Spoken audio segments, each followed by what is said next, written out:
Minsan lang ako mag-review ng mga products dito sa TikTok dahil madalas din ako mabudol, pero sasabihin ko sa inyo itong isang ito, sobrang effective talaga siya. Kagagamit ko lang yesterday and talagang namatay yung mga langaw, yung iba nawala na, nagtalsikan talaga sila, hindi ko alam kung saan na napunta.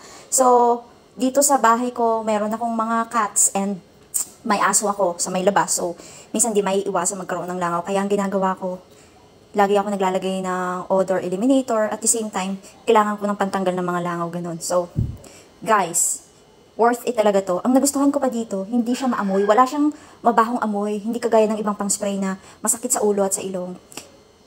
Highly recommended ko siya kasi talagang natanggal yung mga langaw, namatay sila.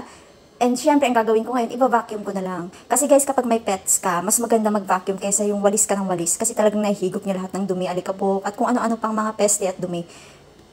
Hindi ko alam kung hanggang kailan ito magiging effective. Sana wag nilang baguhin yung formula. Kasi gustong-gusto ko talaga siya. In-spray ko na rin to sa mga anay at sa mga yung dinadaanan ng ipis. Natatanggal talaga guys. As in, legit talaga siya. So, kung gusto niyo lang naman subukan, walang mawawala. At super affordable. Yun yung nagustuhan ko sa kanya.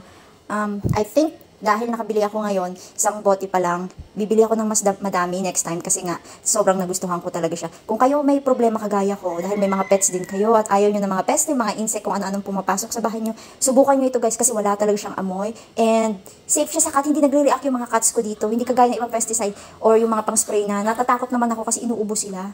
Dito hindi talaga sila nagre-react. Although ang ginagawa ko pa nag-spray ako, kinukulong ko sila sa isang lugar like kwarto or sa lalagyan nila na hindi nila singhot. Pero talagang nagustuhan ko talaga siya guys. So, subukan nyo na, okay? Subukan nyo lang. Wala namang mawawala. Ang mura-mura niya lang naman. Subukan nyo muna isang bote para hindi kayo mabudol or kung hindi nyo magustuhan, hindi naman masasayang yung pera nyo. Kasi ako isang bote lang naman muna ang trinay ko eh.